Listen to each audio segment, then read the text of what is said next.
Você tinha falado sobre até espíritos inferiores, né? Que tem os espíritos protetores bons, mas tem aqueles que são ruins, às vezes voltados até para o mal. A gente também encarna com um espírito mal que nos acompanha, assim, um específico, assim como um bom ou não? Muitas vezes sim. E quando existe esse processo, que a gente até denomina como a obsessão, às vezes ela vem anterior à reencarnação.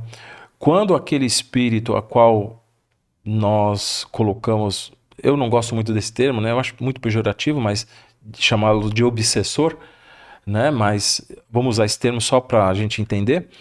Muitas vezes o obsessor ele está já procurando o seu antigo desafeto muito antes.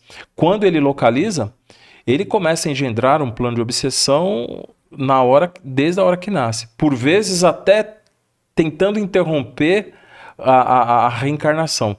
Muitas vezes, ou na maioria das vezes, ele não consegue, mas quando ele não consegue lá no início, ele fica engendrando planos, às vezes por uma vida inteira. E muitas vezes é o nosso parâmetro entre o acerto e o erro, nos fazendo cada vez mais reforçar o nosso conhecimento e a nossa fé.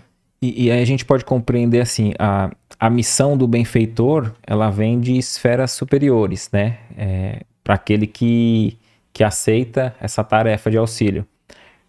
Já então, como você está dizendo, já esse obsessor, esse espírito inferior, não é uma missão que ele recebe, é algo que ele próprio deseja por N motivos ali, geralmente a vingança. No sentido que, assim, ninguém tem a missão de fazer o mal. É interessante.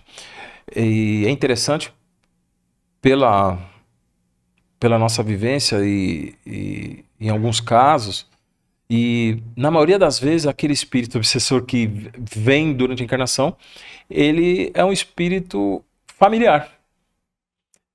Ou ele participou de algum momento em alguma vida anterior de algo da sua vida. Ou ele foi um companheiro, ou ele foi uma companheira, ou ele foi um amante, ou ele foi um patrão, mas ele esteve ligado àquele espírito a qual ele está fazendo esse processo de, entre aspas, né, vingança, e ele está tentando restituir algo que ele não consegue se livrar, que é o ódio. Então, a mágoa, né? Então ele vem atrás para tentar satisfazer o seu ego, né, de vingança e etc. Enfim, aí cada qual tem um, né? Mas ele nem sempre é um espírito totalmente envergado ao mal. Ele está vivendo um período do mal, mas muitas vezes até um espírito familiar.